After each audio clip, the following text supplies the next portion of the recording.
Good afternoon, good morning, good evening, depending on where you are in different parts of the world. My name is Jamie Williamson. I'm the Executive Director of the International Code of Conduct Association for Providers of Private Security Services, based here in Geneva. And it gives me a great privilege and honor to be moderating this webinar, which is going to basically discuss issues linked to management of weapons and material of war in the private security industry. The webinar coincides with our release of a joint publication with the Small Arms Survey, a guidance which I think you would have found connected to the webinar invitation, but if not, definitely on our websites.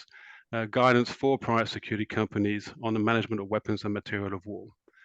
And so this webinar with the experts we have around the virtual table will be dedicated to unpacking this guidance and the issues within, looking at potentially some of the gaps and other issues that we may consider, both in terms of the implementation of the guidance, but in the industry's own work in different parts of the world. And then hopefully address a few questions in terms of next steps. What can we do to reinforce any gaps that there may be? What kind of best practices do we want to look to further inform not only the work of Small Arms Survey in ICoCA, but the private security industry more globally, and to support regulators as required.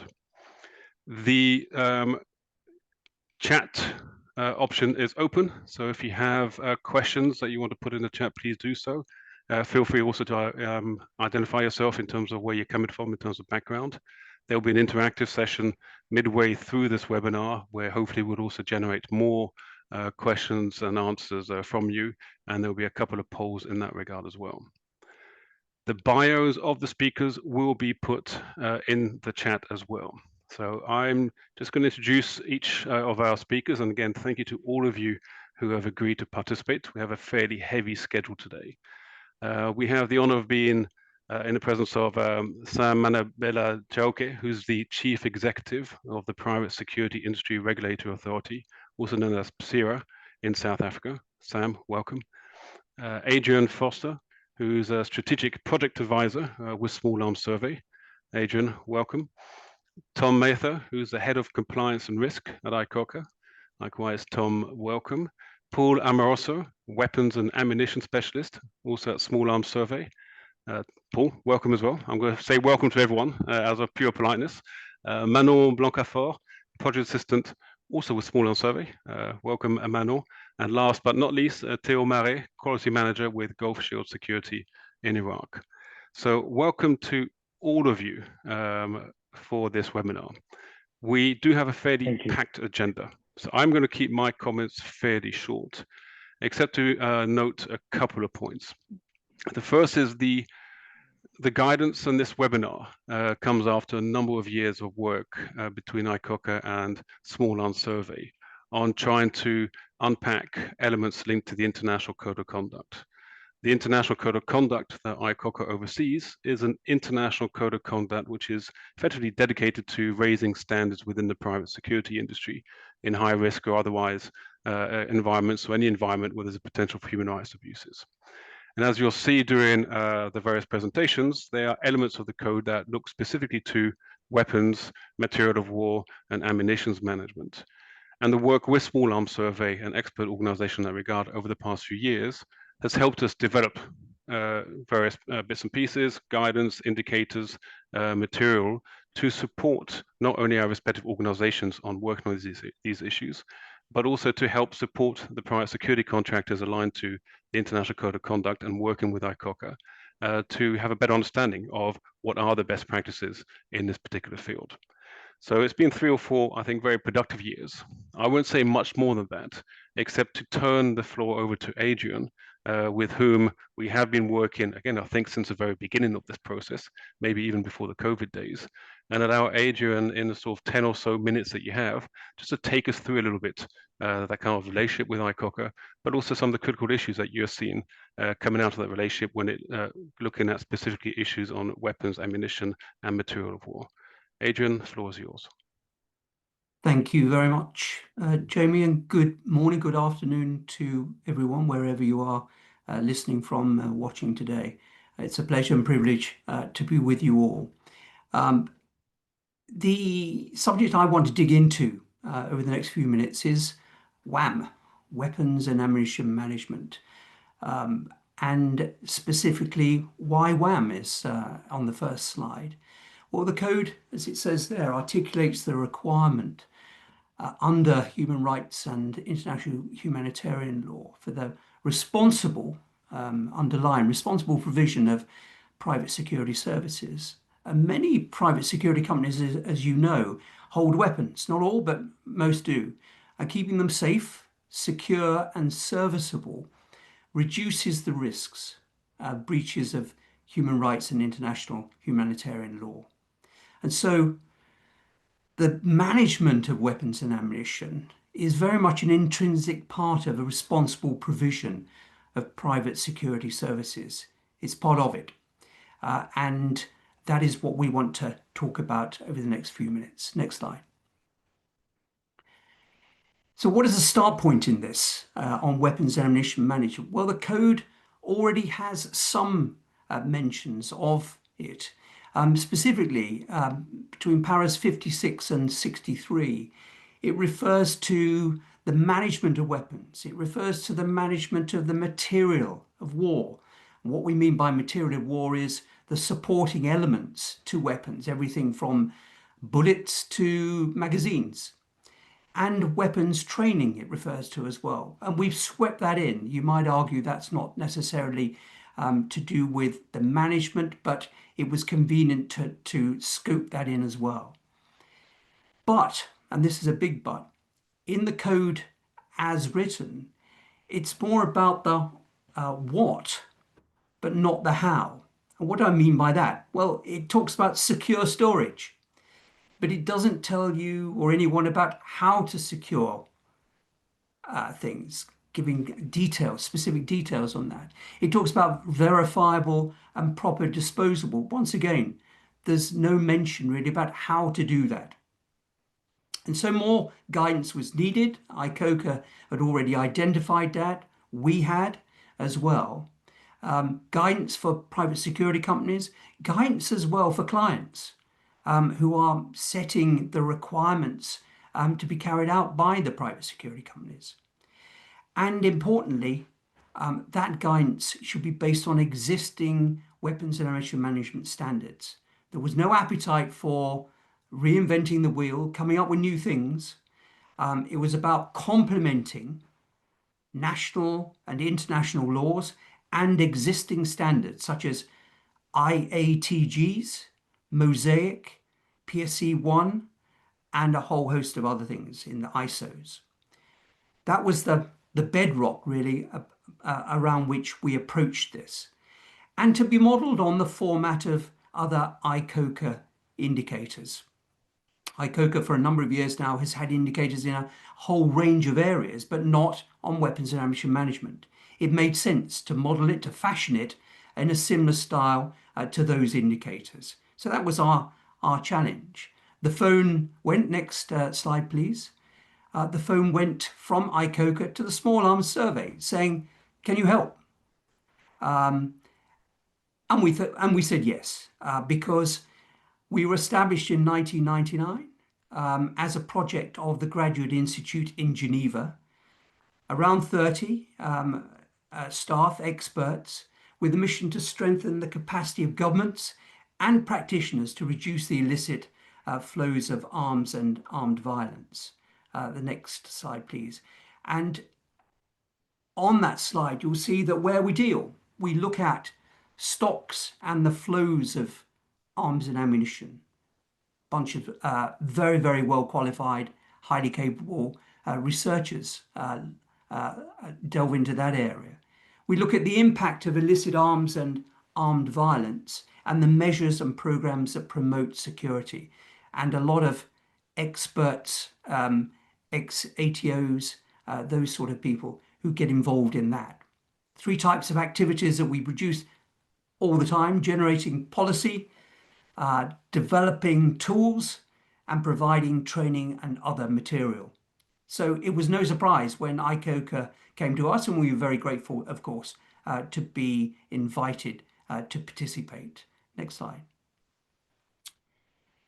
So the approach we took once invited was, first of all, to round up the money, and we have our thanks to the Swiss government and also ICoCA and indeed ourselves, who chipped in to fund the work of developing the WAM indicators for ICoCA.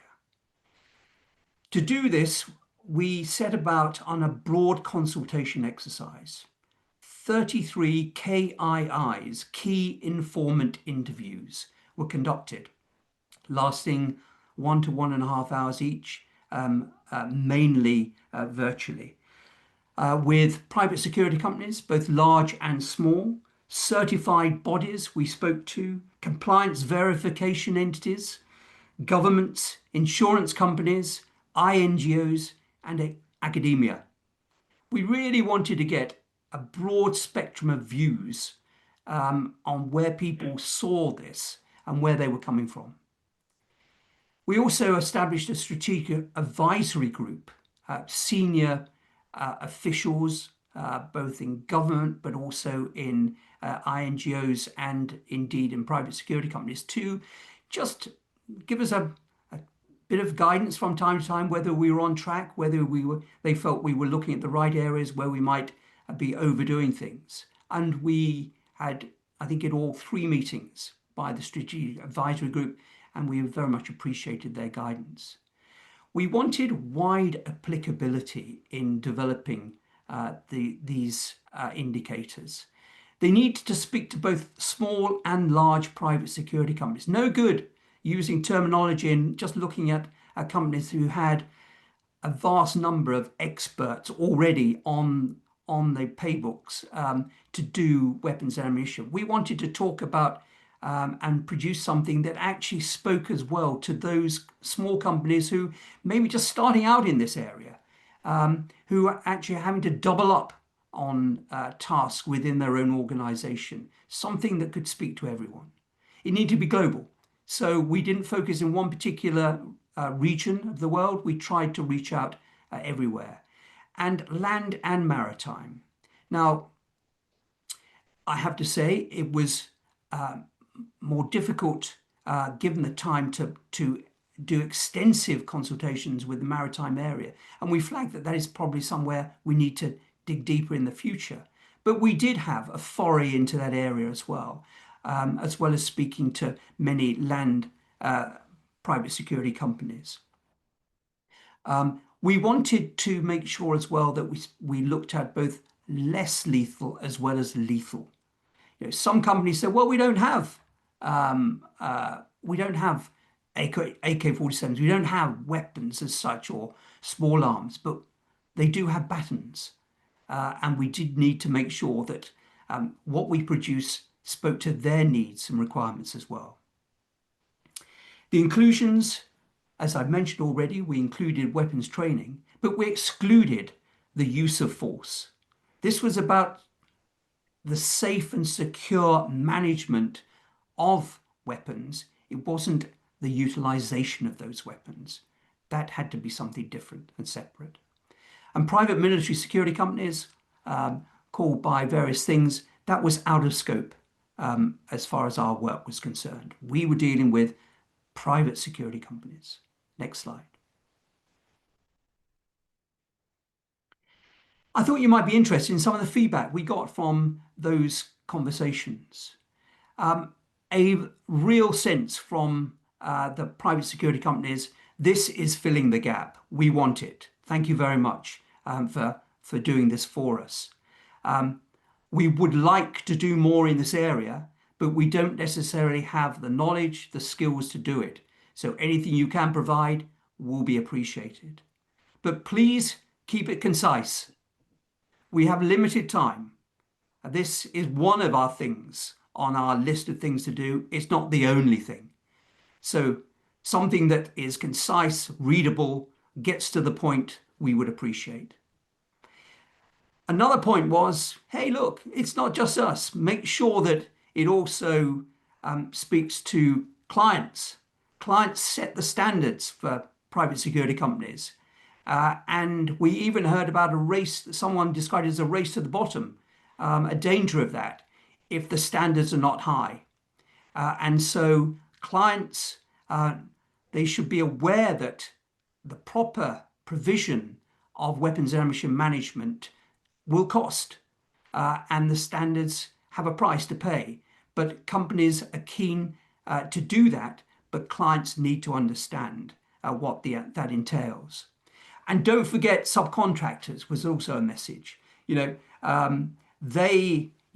might be held by the code, but our subcontractors. So it needs to scoop up those as well. A clear message: one size doesn't fit all.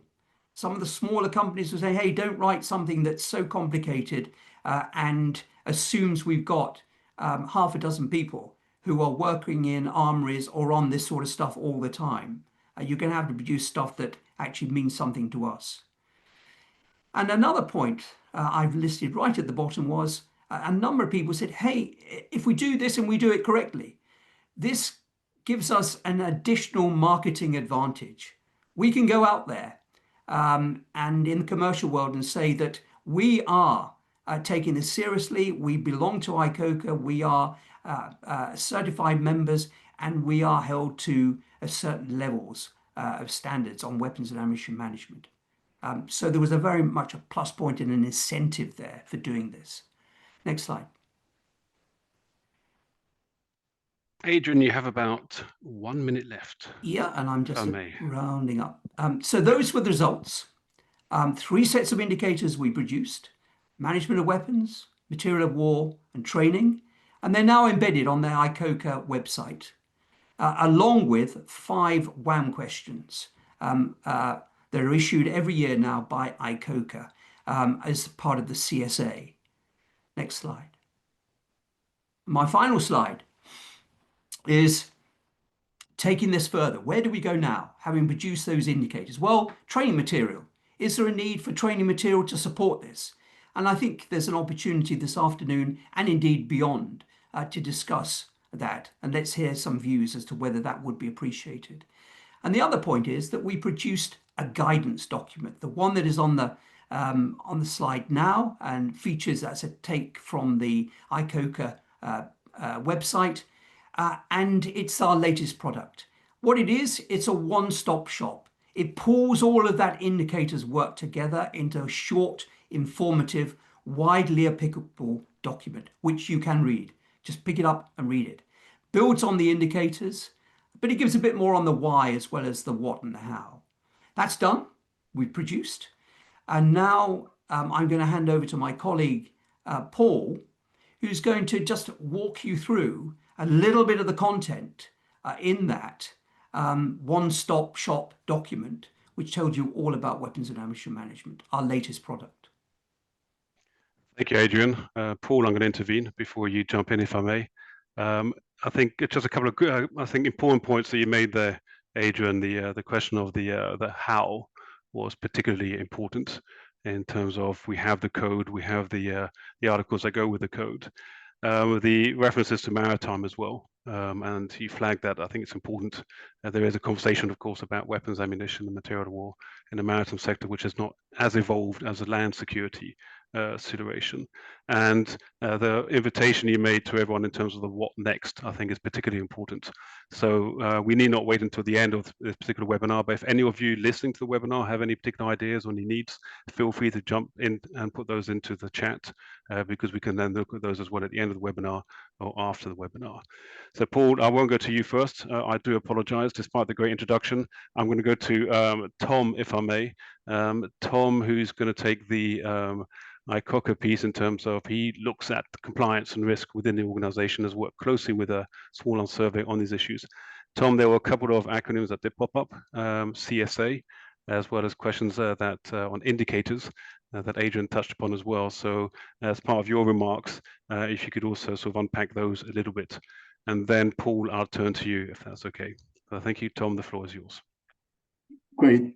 Thanks, Jamie. Thank you, Adrian. Yeah, look, from a compliance perspective, from an ICoCA perspective, strong weapons and ammunition management is fundamental to ensure human rights best practice in private security. Weapons and ammunition management is included within the code, And it's long understood that responsible weapons and ammunition management is important for companies to meet their human rights responsibilities. The concern from the ICoCA perspective is typically with the human rights area, and the human rights area here is really with diversion and with loss. If companies are losing weapons, if companies are losing ammunition, this leads to a litany of human rights abuses. It can help facilitate crime. In extremis, it can help destabilize governments.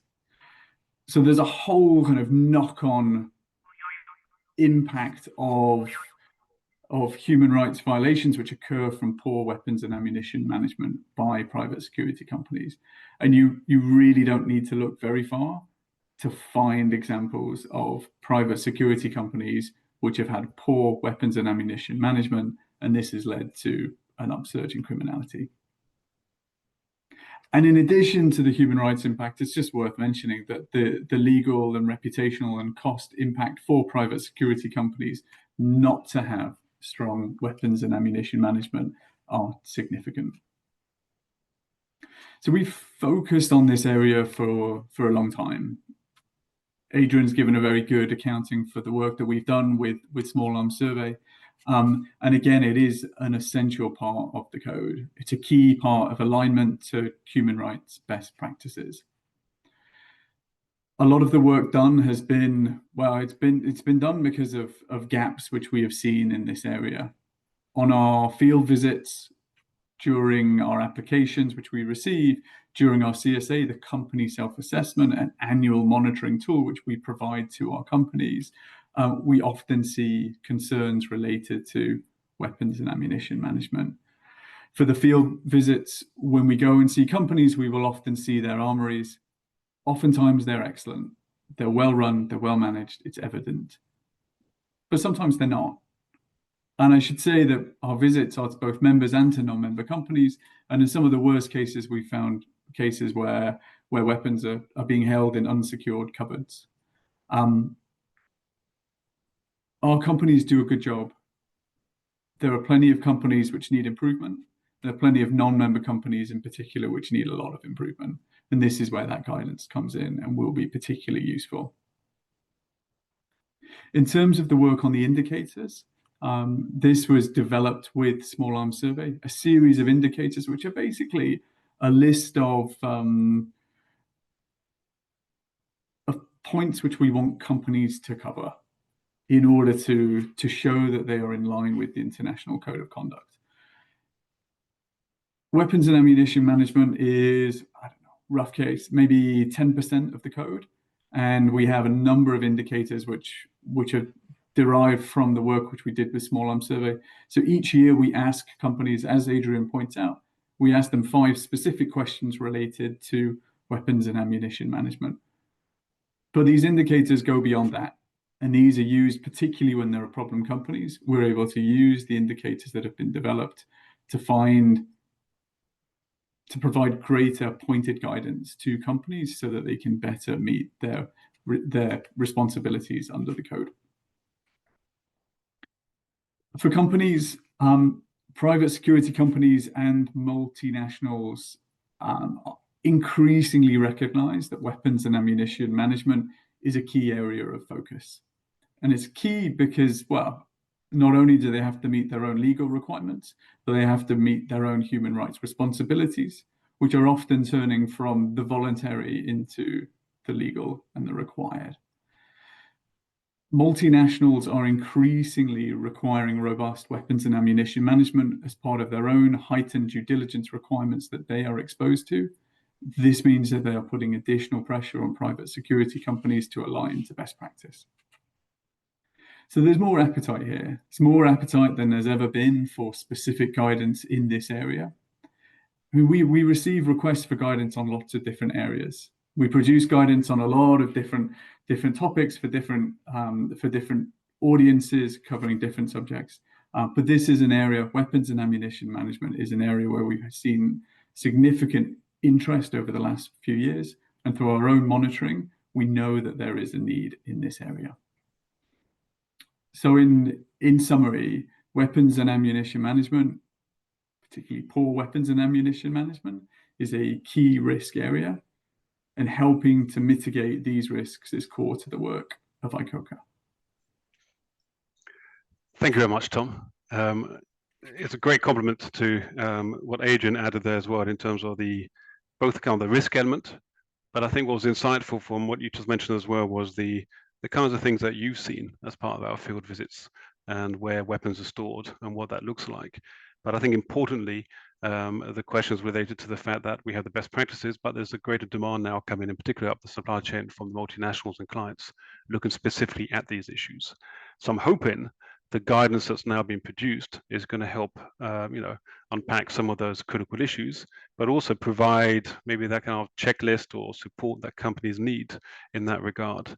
So Paul, you have the task now to take us through that guidance in about 10 or so minutes and to effectively demonstrate how important this guidance could be for private security companies as part of their own weapons, ammunition, and material of war management.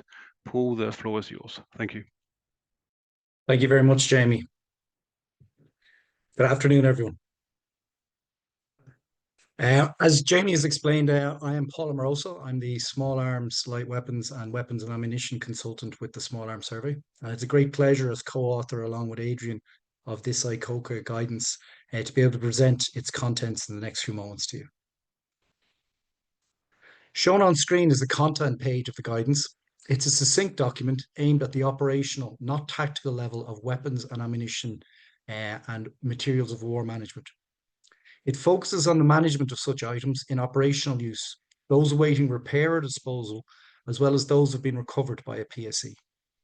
The guidance does not cover the tactical use of such equipment, nor does it cover the use of force. It's intended to prevent their diversion through loss, theft, corruption, misuse, or poor accountancy practices. The target audience of these guidelines are private security company managers. However, it's also of relevance to personnel within a PSC with responsibility for the day-to-day management of such equipment. And it's also of relevance to clients of PSC. I'll provide a brief overview of the main sections within the guidance, namely legal compliance, security, personnel, equipment serviceability, safety, and finally, incident reporting and investigation. The guidance starts by defining the 4 key terms of weapons, material of war, what we consider to be good practice, and management of weapons and material of war. It concludes with Annex A, which covers resources that can be referenced for further information on topics covered within. Ideally, the guidance should be read in conjunction with the technical publications listed in Annex A, such as Mosaic related to the small arms light weapons management, and the International Ammunition Technical Guidelines on Ammunition Management. A key message is that the guidance is a tool for PSCs to align operations with international norms to safeguard their credibility. It's important for PSCs to remain compliant at all times, where both domestic laws of the country in which they are operating, as well as with international instruments, such as the Arms Trade Treaty. It's also important for PSCs to track licenses and maintain supplier oversight. Good practices when it comes to supporting legal compliance includes conducting periodic reviews to ensure compliance with all relevant local and national laws and regulations. We must consider where these are likely to change due to recent or proposed changes in regional and international instruments. We also need to provide ongoing training for staff on legal and ethical requirements, as well as good practices for managing weapons and material of war. Thirdly, we need to keep a detailed log of permits and licenses to ensure that all are up to date and renewed on time. Finally, maintaining open lines of communication with local and national authorities to stay informed about any changes in legal requirements, national and international standards, as well as good practices necessary. Non-compliance risks include sanctions, legal action, and reputational damage. When it comes to a PSC being legally compliant, a key message is that legal compliance isn't just a checkbox, it's the backbone of responsible operations. The International Code of Conduct stresses that members and affiliate PSCs should ensure that weapons and ammunition are securely stored, and that there are controls over their issue, including records on when and to whom these items are issued. Ensuring that weapons and material of war are secure at all times, regardless of the situation and circumstance, is a significant challenge, and one that cannot be underestimated by PSCs and their clients. Only by placing security at the front and centre of our priorities can we create and maintain an operating environment which is conducive with preventing diversion. This requires sufficient funding to cover all aspects of security, from staff training to robust storage facilities, along with implementation of rigorous monitoring systems, as well as developing a culture of continuous improvement across our workforce. Specific good practices relating to inventory management include oversight, delineation of responsibilities, and standard operating procedures on loss and recovery of weapons and material of war. A key message is that security is a living system. It must evolve with threats and technology. Success of a PSC depends on its personnel.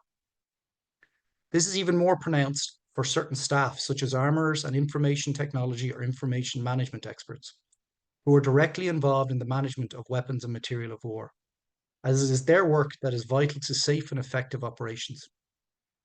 Investing in such staff through the provision of the necessary equipment, resources, and training, along with fostering a working environment conducive to attracting and retaining quality personnel, are key determinants of commercial success. The double hatting of certain personnel, such as armourers or IT or information management experts, runs the risk of diluting their focus on their roles and the critical work not being done to the standards required. The key is not only to attract, but also to retain such key staff. This involves robust and detailed recruitment and vetting processes, inclusive hiring strategies to ensure the best and brightest are selected and retained, clarity of roles within the PSC, supported by SOPs to ensure responsibility, along with ways of working, are understood by all. There is also a need for investment in staff through ongoing training and career development. A key message is that investing in people is investing in operational resilience. Weapons failure to perform as required can impact on individual and collective safety, security, and the achievement of assigned tasks. A comprehensive system of monitoring, maintenance, and repair helps ensure that a PSC's weapons and material of war are available as and when needed and function appropriately. By appropriately financing and resourcing the care and checking of such equipment, it's possible to prolong their shelf life and avoid wastage through inadequate maintenance and unsatisfactory storage arrangements. In addition, the timely, efficient, and effective disposal of such items at the end of their shelf life mitigates the hazards to staff and prevents such items from falling into unauthorized hands. It also minimizes corporate liability risks and demonstrates a PSC's commitment to environmental protection. To support this, a list of good practices on equipment serviceability, along with disposal and destruction, is provided. A key message is that a faulty weapon isn't just a risk, it's a liability. Safety is referred to throughout the document, but it is also given a dedicated section also. Unsafe ammunition presents a threat to staff and to everyone, including the civilian population within the danger area. While PSCs always have a moral responsibility to provide a safe working environment, inadequate mitigation measures can result in legal action, leading to financial penalties and even the loss of operating licenses and contracts. It is therefore in PSC's best interest to devote sufficient time and effort to mitigate the risk posed by unsafe ammunition. The need for staff to be provided with regular training by qualified experts, particularly in relation to safety rules and techniques, is critical. Such training also needs to account for staff turnover in certain roles. A list of illustrative examples of how safety-first approach, particularly in the munitions area, can be achieved is provided in the document. A key message is that safety should not be reactive. It needs to be proactive and embedded in the culture. Incident reporting and investigation forms a critical component of a functioning and effective weapons and material of war management system. Without it, issues such as faulty equipment and user errors, as well as failures in processes, procedures, and practices, may go unnoticed and uncorrected. This can lead to reduced safety, efficiency, and profitability, as well as posing a risk to regulatory compliance. By adopting rigorous formal systems for incident reporting and investigation, PSCs can demonstrate their professionalism, instilling trust and confidence among authorities and clients. Treating incident reporting and investigations as a whole of business activity, rather than the work of a few, offers a route to establishing good practices by providing for greater transparency, more diverse perspectives, and greater buy-in from your staff. An outline of key points to incorporate in a formalized system of incident reporting and investigation is provided. A key message is that a culture of accountability starts with open reporting. This concludes my overview of the guidance itself, and I'll hand back to Jamie and happy to take any questions in time should they arise. Thank you. Thank you very much, Paul. You've summarized a quite extensive guidance in about 9.5 minutes. So that's a remarkable job. But as I think you mentioned, the way it's broken down as a sort of document, and the sections that it covers are very logical, and in my mind, a very practical set of recommendations that come from it. A couple of points I picked up. It's the interesting about the personnel, the training aspect, which I found lacking in many contexts in terms of how do you ensure the right individuals are brought on and can actually handle weapons, and then what kind of training is required, the regularity of that training, and where that training occurs. And maybe Theo will come to you on that as well in terms of the training piece. And then the regulatory component, will come to Sam on that as well, of compliance. And I would have the question as well, maybe we'll develop that later on in those countries where actually the regulatory frameworks are lacking, then it's incumbent upon the private security providers to do a better job when it comes to how they manage those weapons, ammunition, material of war to limit the risks. So everyone so far at this stage, you've heard very much kind of one-way traffic from us about why we're working on this particular topic, the importance of the issues that have been uncovered through our interviews and field visits, and the kind of practical nature of the guidance that's been developed with Small Arms Survey, and also the indicators that have been put in place. I'm going to hand over to Manon now, who's going to sort of introduce us at the halfway mark into something a bit more interactive, and actually have you as participants more involved in providing us some feedback. And ultimately, it's the question of how do we make this guidance more operational as such. It's great to have a 25-page document or less as the case may be, but ultimately can it be used? How can it be used? What are the potential gaps? Is there anything else that may be wanting and that we could work on? So Manon, I'll hand over to you. I understand there's a couple of polls that will come up. Even though I'm the moderator, I will not manage those. So I wish you the best of luck with, I gather, Callum in the background as well. Manon, the floor is yours. Thank you, Jamie. Good morning or afternoon, everyone. It's a pleasure to be with you all. So in this part of the presentation, we'll go into the key question of what do we do with this guidance? So as you've seen, this document is filled with recommendations, but unless those are reflected in actual daily operations and operating procedures, internal controls, and even clients' conversation, the risk it is meant to prevent will persist. So let's zoom in on how we can support its implementation, both within private security companies and by those who oversee them. This is a question we'd like to ask you, and a poll will appear so that you can choose multiple answers. What are the major barriers to the implementation of weapons and ammunition practices for private security companies? So far, we understand that there are often 3 recurring barriers or challenges to implementing guidance documents on your end, and hopefully your replies will help us clarify this. The first one is a matter of ambiguity. You must ask yourself, how does this apply to us in our context? What's expected in low risk and high risk environments? And what would be the differences? The second one would be a matter of capacity. You may not have trained staff, the right tools, procedures in place, or dedicated compliance officers, especially when you have to operate under time and budget pressures. And the third one is about incentives. Sometimes client contracts don't require standardized practices on one, and sometimes compliance seems optional.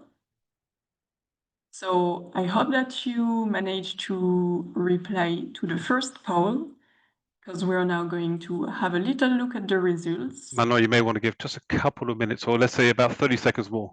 If it was me on the other end, I know I would struggle. So for all of you, for all of you except for those who are on the webinar, on the panelists, step into that poll. You've got literally about 30 seconds to tick. Is it one or more of the options? Sure. Yeah.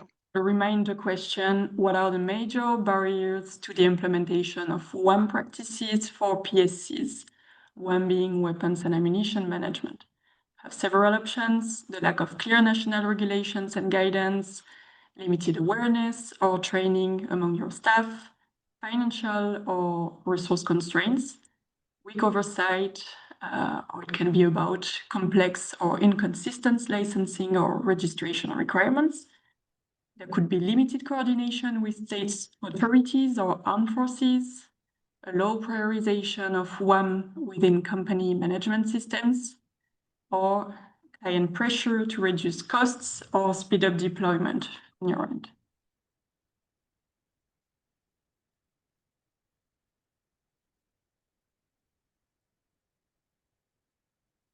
We'll leave you a few seconds to give your replies before ending the poll.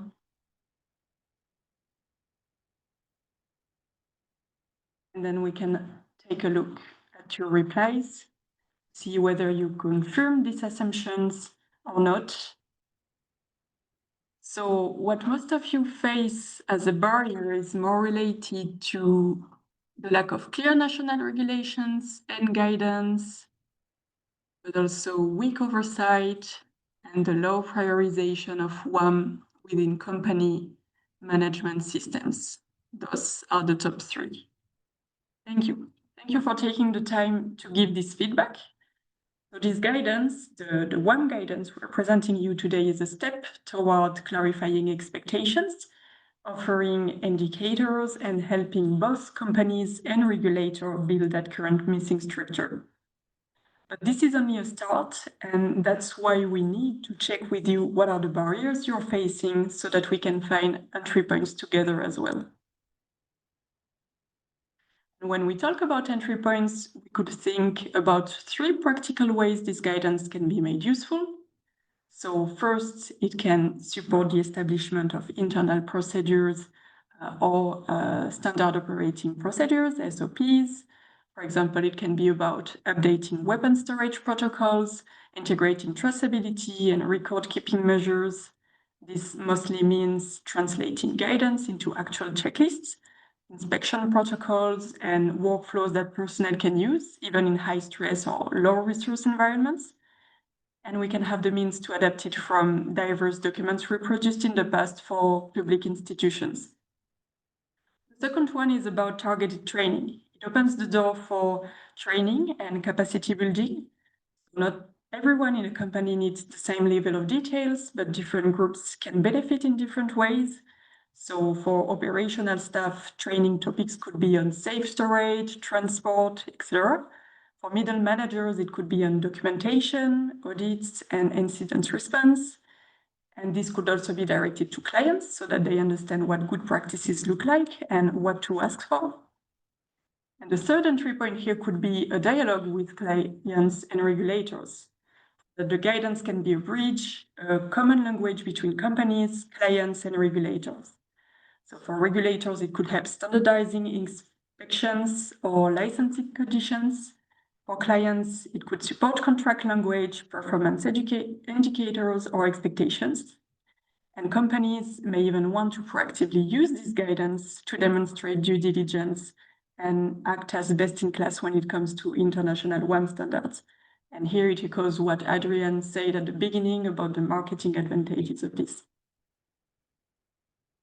Finally, before we hear perspectives from a regulator and a PSC representative and handing back to Jamie, we'd like to hear from you once again, but this time on the entry points. So there will be a poll appearing right now asking you what type of initiatives could help you best standardize or improve your management of weapons and material of war. It's free text. You have full flexibility in this, and you could reply to this poll while Jamie is introducing our next speakers. Thank you. Back to Jamie now. Thank you very much, Manuel. That was very, very useful. I apologize, I didn't close the poll results fast enough, so it was on the screen for for one of the slides. But I think the results are very close, interestingly enough, in terms of what came out. But there were two elements which I think are great segues to our next two speakers, which were one on the kind of legal frameworks and the lack of oversight and the question about licensing and so on. And the other was the issue about management, good practices, and what that looks like too. So you've had a sort of a lot of material come your way, Theo and Sam. So thank you very much for your patience. It's been a quite fruitful 45 minutes or thereabouts. So I'm going to turn to each of you now from your own perspectives, looking at both the guidance in terms of how you see it potentially informing your respective lines of work and responsibilities. Does it complement the kind of work that you're doing? Are there any potential best practices that either been omitted or that we could look to? And then questions also linked to kind of the regulatory frameworks, what that looks like and where we can strengthen the oversight legislation and the role of regulators in that regard. So Theo, I'm going to turn to you first, if I may. Taken from your perspective as someone who works in the private security industry and with the company itself, both bouncing off what was said on the guidance, but also your own experience and best practices. Respond to what you've heard so far, bring forward any ideas that you may have, and feel free to also to compliment or note anything that you saw coming out of the questionnaire and the poll that came through. So Theo, the floor is yours. Thank you.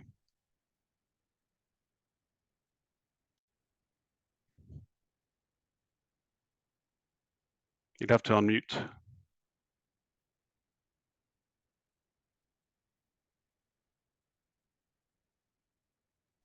Can everybody hear me now? Perfect, thank you. Thank you, sorry about that. I saw I was muted. Thank you, everybody. First of all, I would like to say that both the points on the guidance document is spot on. Everything in the guidance document is exactly what we need in the PSC industry, especially in Iraq. So that's spot on. My slides as well, spot on. I'll highlight on exactly I think the most important part is of the slides that she mentioned. All the document that you went through, all the points on there is definitely important in the PSC industry, especially in the private security industry in Iraq. And we use each and every one of that is mentioned there, the guidances of it. And ICoCA definitely is a major role player for us as a guidance. So I've got a small 2-page, which I just would like to share with you guys. It's very simple.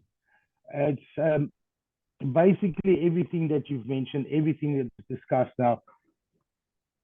I just want to see if it comes up on the screen. Please let me know if everybody here. Yep, there we go. We've got a kind of Word document style. Yeah, yep. It's a very quick, it's just to see, so everybody is able to see it. Okay, so I'm just going to read through it. It's basically everything that was discussed, everything that you've got in your guidances as well. I've made small little points, and it's quite, it's ironic that this webinar is coming up now because I'm actually busy with all of this currently on the ground and in the field.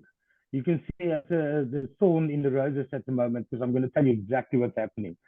So this is a guidance for private security companies on the management of weapons and material of war, as everybody knows. The key concerns and challenges for us on the ground, and that is with regards to your static, mobile, and your transport security. That is what Gold Shield is all about as well, and the majority of the private security companies in Iraq. So key concerns and challenges, accountability issues. It's one of the concerns. Many weapons are not properly registered or tracked. Poor record keeping, weapons go missing. Weak accountability within companies. I'm going to come back on that one. That one is very, that's the main point for me. With regards to the guidance of ICoCA, I'm not sure if you guys are going to implement something else, but it is a big concern and a problem for us. Training gaps. Contractors often lack proper training on advanced weapons and combat tactics. Training programs need to be more practical and standardized. That comes back to management I will get to that one. That I'm going to talk out of the heart, explain to you guys what I've experienced now. Poor equipment quality, as Paul has mentioned in better explanation on his document. Corruption in procurement leads to low quality weapons or gear. We live with that every day. Remember, I'm specifically talking about Iraq at the moment. I mean, every country of war has a different culture and it's different. So this is exactly just in Iraq at the moment. So please keep that in mind. Some contractors fail to maintain their weapons properly. It is a major problem, it is a challenge for us. Procurement and registration problems. Weapons often not registered upon purchase. That is a gap in the industry. Need and clear enforced procurement and registration procedures. That needs to be enforced in PSC companies. We need to put those policies and those procedures in place. That is where ICoCA comes in as well. So I've got here main areas for guidance. First one is weapons and material management, acquisition and use. Must have legal authorization, as you all know. So first we start with the MOI, we go over to ICoCA, MSS, global international laws. So it must have legal authorization for all weapons and materials. Security and inventory. Keep strict records, use secure storage and tracking systems. Maintenance and disposal, regular inspect, repair, and safely dispose of old weapons. It was interesting what Paul mentioned in the guidance document, and I've made notes about that. The next point, personal management. I've highlighted this point, and it's not just because I'm the manager that's handling all of this. It's it's a big concern in different security companies. I deal with a lot of PSC companies, and I go and visit a lot of PSC companies. We do share security reports, so we discuss some of the challenges that we do have with our static guards, with our management, with our mobile security. We do discuss all of these problems. So personal management, recruit only trained, trustworthy personnel. In a perfect world, this is Iraq, but that is what we strive for. Provide continuous training in handling, safety and accountability. Maintain a code of conduct for weapon use, which is very important. Safety and incident reporting. Build a safety first culture in the company, also was mentioned previously with more notes.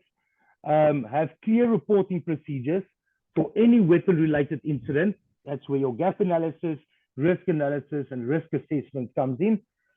Investigate and learn from incidents to prevent repeats, also your risk analysis. What I would like us to take away from all of these points, and I think my points are just short and explained a little bit different, but I promise you this is from my personal experience that I've picked up. Iraq's environment requires discipline. It requires control and honesty. Especially with local national companies, it's different from where you've got an international PSC company, where 50% of them are expatriate people, trained people, qualified people. Perfect. Those companies do run perfectly, but with your local national companies, it is very difficult, especially on the training side. And that is what I'm going to emphasize on. So, sorry, let me just finish this. Iraq's environment requires discipline, control, and honesty in every step of weapon handling. Documentation and training are just as important as the weapons itself. That's what I believe. That's what I've experienced. A company's reputation and legality depend on transparency and accountability. That is where the legal side comes in. That is where we can use our licenses. That is very important. Corruption and poor oversight remain major risks, and creating a culture of safety and responsibility is the best long-term protection. That is where ICoCA comes in. We do need you guys. So do you guys want the slide still up, or can I just close it because I want to discuss something? If you can close it, and you have about a minute or so left still. Okay. So the main point for me in all of these points that we've made is, mine is quite short from your guidance and from your guidance document. The biggest problem that I found, and I'm really on the ground, I go to all of my static guards myself. I'm just a quality manager, but I do all of it. I have just implemented in the last 3 weeks a new training schedule. to give you an example. So I'm training from point A to point D. I've got 418 static guards under me. So every person needs to be trained. And it's shocking. It is shocking to see what's going on. It's not their fault. What is happening is, and this is what I believe is the most important point or part that we need to look at in all of the organizations, international organizations as well, is the training. It's definitely the training, and not with regards to the static guards and more. I'm talking about management. Now, you have to remember that local national companies, yes, they do employ experts. They do vet experts. They do recruit experts with experience and with qualifications to come and do it. But a local national company is your local national people from the country. So the big gap that I've seen is the training. You need somebody in place, a management person in place to manage the training of your weapon handling, training of your RUF, the training of all of the training that goes with that, except for just implementing the training and doing the training with these people, be it a peer-to-peer training, or be it on a shooting range where they're actually doing the shooting training. Except for that, it needs to be maintained. Because if it's not maintained, and this is what I've now experienced, if it's not maintained for a year, 2 or 3 years, it falls away or it falls down. You must also remember, and I'm talking about on the ground situation in a country of war, there is rural areas, there's poverty. They do employ families and people from rural areas. There are people being employed. In the Iraqi law in Iraq, you have to employ a local national company, 25% of the nationals. So there is a lack of training. There is a lack of experience. A lot of these people do not have access to training facilities. They do not have access to educational systems, but they are being employed. That is fine. The barrier that we've got is we need to place those people in training. If a person does not know how to hold his weapon while he's on duty as a static guard, or when he's driving in a PSD or climbing out, helping a client into a PSD vehicle, if they do not have that training, it's not their fault. It's management fault. That's why I jump back to this. It is, we need the training on management. Once you've got, and that is where your vetting comes in, your recruitment comes in. So the responsibility comes from the CEO, my opinion. The CEO needs to be responsible to have his company registered, to have the MOI, Ministry of Interior of Iraq, get all the certification, get all of the paperwork. CEO, you have about 30 seconds, mate. Thank you. I will close this. So my big point is management and training of management. It goes down, and that to me will be the management of weapons and material of war in Iraq. Major concern and the major barrier that we're struggling with. Thank you. Sorry. Thank you for stopping. No, it's fascinating. I mean, I think the practitioner's perspective, and I'm going to turn to Sam to bring us home on all of this, fascinating, because it's exactly those kinds of issues which I think feed into the kind of guidance we want to deliver, but it's also the guidance needs to be, you know, quite relevant in terms of what you're doing in your respective context. And there you spoke specifically about Iraq, but you know, the kinds of issues you raised about training, the responsibility of management, culture, and how the regulatory piece and the oversight piece comes up in many kind of locations, especially in more high-risk environments. So Sam, you've been exceptionally patient.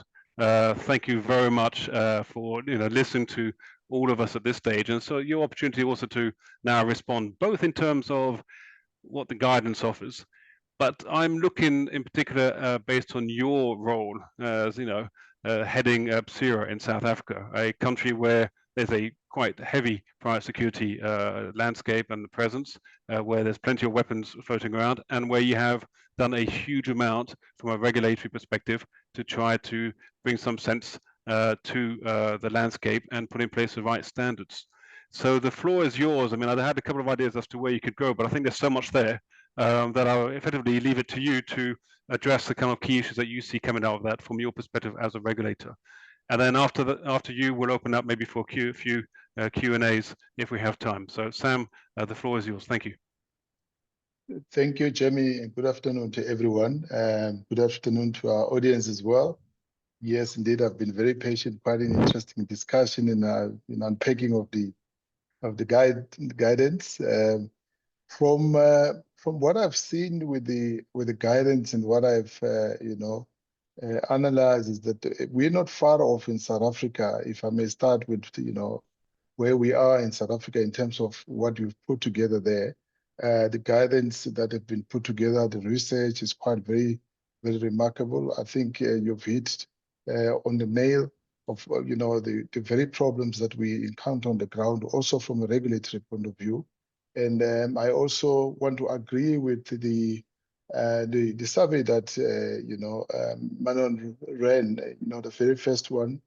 I think what came up is the lack of regulation as a barrier, and that is quite very important. If there is no regulation, I mean, that's an obvious one. If there is no law, there is no need to comply, because there is no law unless if we have very ethical nation, then you don't need a law to comply. But that's quite very important. Lack of awareness, I think also Theo stressed quite a lot of that.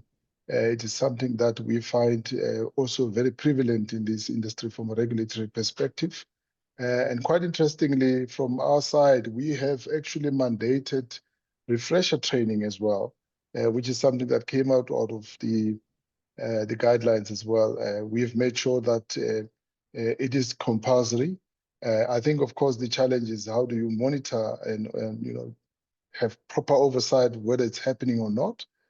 Because sometimes training could be costly as well, and especially for smaller companies. Weak oversight is a problem, and it cuts across. Dealing with firearms is not only for regulators, it's not only for companies. There's a lot of players, from your manufacturers to your dealers, to distributors, suppliers, to government, to everyone else, to the police, to investigators, and so on. If you don't have an integrated way of dealing with everything, that's a very problem. It's a very problem for the industry as well as for those who are using. So how did we actually deal with it in South Africa? I think I'm going to give three thematics areas that we handled in terms of our own legislation. First of all, we focused on the issuing of firearms, which I think you referred to in the guidelines as issuance of the firearms. Basically, the deployment of the firearm in the hands of a guard or a person who is supposed to use it. So that whole paradigm, we look at it, that whole environment, we want to regulate, the use, the issuing, first of all, from a process point of view, from a standard point of view, from a training point of view, from a procedure point of view, from an SOP point of view, from a policy point of view, all of those areas regarding the issuing. First of all, we don't allow private persons to use their own firearms for official purposes. So companies have got to provide firearms because we can better control those that are official than those that are ours. Secondly, and that is now the second theme, we regulate possession, the use. First of all, it was the issuing, and then the second thing is the possession. So how are these firearms possessed? And we look at the different areas where we actually want to regulate. For instance, I'll give you an example. One of the challenges we've had in South Africa is the discharge of firearms in public areas. We found people who go to weddings in parks do not have peaceful weddings because there are people who talk about in those areas and want to discharge firearms and so on. We've seen the use of firearms in areas like cemeteries where people actually go to the extent of trying to, I would say, trying to use firearms to praise those that are, passing on and they are burying at a time, maybe because those people are criminals or gangsters that shoot up in the sky as a sign of goodbye. But what about those other members of the public who want to enjoy their peace in the sanctity of the funerals and so on? So we've made sure that the possession of firearms in those areas is limited. When it comes to recreational facilities, shopping malls, and so on. And we faced quite a lot of criticism when we drafted the law, and precisely because people felt that we're trying to disarm security, we're trying to disarm people. But the question is, we always have security in the malls. We always have security in all the public areas. So there is no need for you to bring security of your own. I'll give also another example of what happened in a restaurant. Is one gentleman who was quite very brave, rocked up in a restaurant with 12 bodyguards, and he chased off all the patrons in the restaurant. The managers couldn't stop him. The security couldn't stop him. And he had lunch with his wife and a dog. And those are the sort of problems we're seeking to resolve when we say we need to restrict the use of firearms in certain public areas. We didn't go to the extent of trying to also, ban the use of those firearms. In taxi ranks, for instance, we've had passengers and people who use public transport getting in shooting incidents, being shot by mistakes when the taxi violence erupts. In some of our areas, we have a big problem with taxi violence in South Africa. So that was quite very important. So the last part is the use of these firearms, which is also interconnected to the possession and the issuing. So we seek to actually monitor and control the use of the firearms. First of all, we demarcated the areas and the sectors of the security. And from a risk point of view, we then said, look, we don't think that we should be using firearms, for instance, in areas where there is low risk there's low risk of threats and the likelihood of any kind of incident happening. So what we did in the law, we mandated every use of firearms or pre-use of firearms must be preceded by a risk assessment, which is important. And we also faced a backlash in terms of that kind of a requirement. Firstly, it was from the cash in transit sector in South Africa. The transportation of cash, they didn't want to, imagine how impractical it would be to do risk assessment for every operation. We said it must be done. We can't imagine you transporting 100 million with only 2 guards with pistols, and then you rock up with an attack of 20 guys with automatic rifles. So we went to the extent of even giving them access to full automatic rifles so that they can meet fire with fire. But the priority here is to harden the target. And how do you harden the target? You make sure that there's proper risk assessment that is done, because the whole management is about protecting the weapon itself, protecting the use of the weapon, making sure it's controlled for public safety and so on. So those are the 3 thematic areas that we looked at in the beginning, and we thought that it was quite important for us to deal with those. I don't know if I'm still within the time. Jimmy? You have about a minute, if that's okay. A minute. Yeah. If I were to think of the takeaways from what we've learned here, I think simplicity is the first thing that we should do.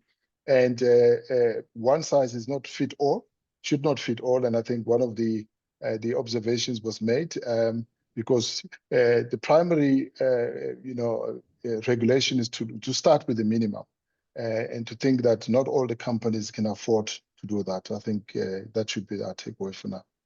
Thank you. Fantastic. That's again fantastic. And I lived in South Africa for a number of years, so I can only imagine sort of the challenges that you're facing. But I really appreciated the element of the risk assessment component, but also the challenges that you face as a regulator. That you're trying to move in one particular direction for safety and management and assessing risk in the right sort of way. At the same time, you're facing that backlash by others and saying, well, no, you can't do that. You're trying to disarm, and you're creating a kind of a weaker security setup. So it's a tough challenge, and I can see you having to navigate and balancing those competing interests. And we have about 5 or so minutes left.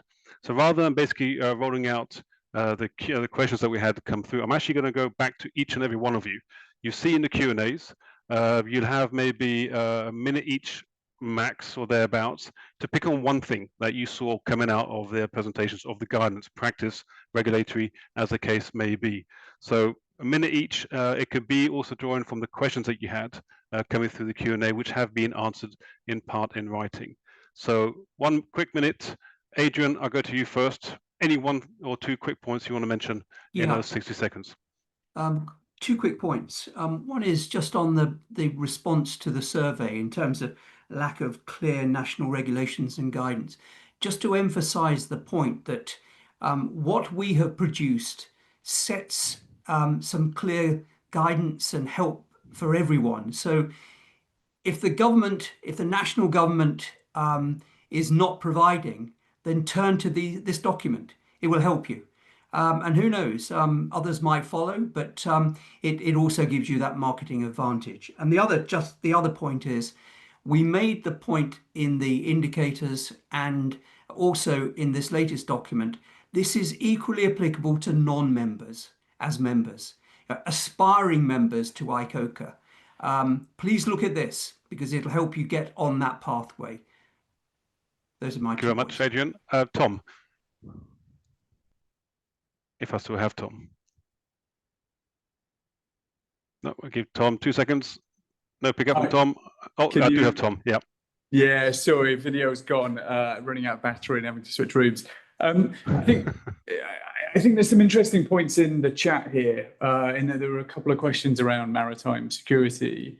And I think maritime security is an area of particular concern, mainly because it's just hard to monitor, it's hard to check, it's hard to get, but certification bodies, it's hard for them to get on board vessels and check. It's very much, but I mean, it's very much the Wild West. There's very little oversight. There's lots of bodies who are interested, but there's lots of challenges as a result. I think there's certainly scope for more research here. Adrian mentioned earlier that there's more need for research, particularly in maritime security, and we would concur. It's an area where there are lots of gaps. It's an area which is harder to implement good standards than it is at sea, principally because the oversight mechanisms are weaker and harder to address. Yeah. Fantastic.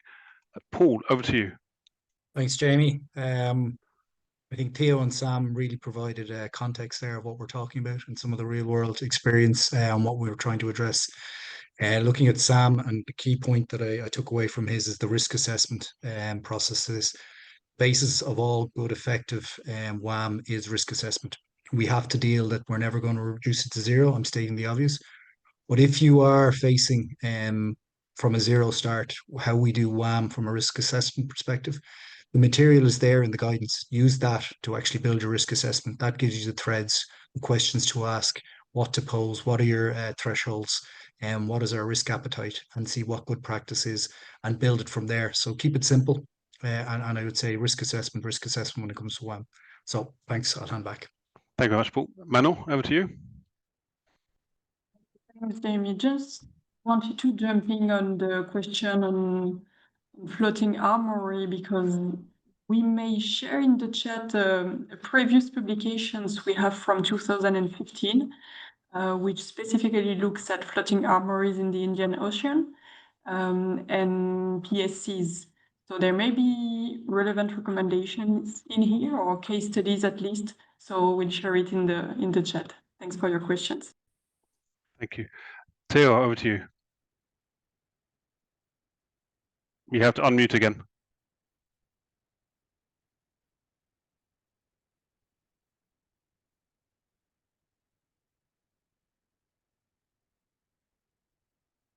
No, you're still muted. Sorry, if someone who's running this could help.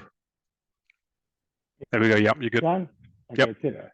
Sorry, my last point. So personal notes and takeaways. Iraq's environment requires discipline, control, and honesty in every step of weapon handling. Documentation and training are just as important as the weapons themselves. A company's reputation and legality depend on transparency, accountability. Corruption and poor oversight remain major risks. Creating a culture of safety and responsibility is the best long-term protection. That is my last notes. That is what's important to me out of this whole webinar that I feel personally. And I would like to add this, that ICoCA, definitely, you guys are one of the support systems that we do have. And yes, companies do need to get more involved. We need to get more involved with ICoCA. We need to use, what Paul just said, we need to use your guidance documents. And it's very important. And then I'll come back to my point. The companies need to get somebody that is qualified, somebody that is experienced and trained to implement, guide, and also handle your guidance system. with ICoCA. You can include MS as well. That's where your policies and procedures come in. But yes, ICoCA on a humanitarian side, it's very important. So I would say from everything that I've picked up here, your systems are brilliant from my side. But there needs to be people in place. There needs to be management and people in place to implement these guidances. That's important. The biggest challenge that I can see. Excellent. Thank you very much. Thank you. Thank you, Neil. And last but not least, Sam, bring us home. Any one or two quick comments in the minutes that you have as well? Thank you, Jamie. And I think for me, the takeaways is if we look at the code, if you look at the guidance document, we can implement it by simply developing a code of conduct, which is free. We don't have to make it mandatory, and make sure that we teach companies out there, hopefully also attract them to ICoCA, and so that they can learn a lot from this. And from those colleagues who are into regulation, just a bit of sharing of what we do in South Africa. We enforce, we actually made an observation that most of the illegal firearms in the industry were once legal, and they were turned illegal by non-compliance. So we look after companies that are liquidated, companies that are deregistered with the company's registry offices, directors that are deceased, deregistered. We have a phenomenon of, we have a role called responsible person, which is some form of a compliance officer. If he's no longer attached to the company, we know that that's a red flag. So regulators should look at those kind of issues. And we see quite a lot of firearms in South Africa. We took over 2,500 firearms in just a very short space of time, just on looking at these type of firearms that were once legal and now illegal. Good luck. Fantastic. Thank you very much, Sam. I will not try to summarize everything that's been said. I think it was a very rich conversation and interaction, bringing the different perspectives, guidance, best practices, regulators, and the next steps. So I think for those who have the pens with Small Arms Survey and ICoCA, when it comes to what we can do next to support and to complement the efforts of companies and regulators in particular, I think we have plenty to go with and to go to as well. I think the experiences that you've all shared were very enlightening. I do hear a lot that needs to be done on maritime security coming up for sure. I think both Theo and Sam's points there about the security companies, the management, the personnel, the training were critical points as well. And then last but not least, the guidance can be very practical for everyone and introduced and implemented, but it needs the right people to be able to do that as well. So I will thank all of you for having spent about an hour and a quarter with us to discuss these issues. For everyone who followed the webinar will be recorded, and so we'll make it available to others out there as well. And if you have any additional questions for us, feel free to send them in. If there's any specific questions, I'm sure we can farm them out as well by email. So everybody, thank you very much. It was my pleasure moderating this. You made my task very easy, and I wish you all a good afternoon, evening, or end of your morning. Thank you. Thank you. Thank you.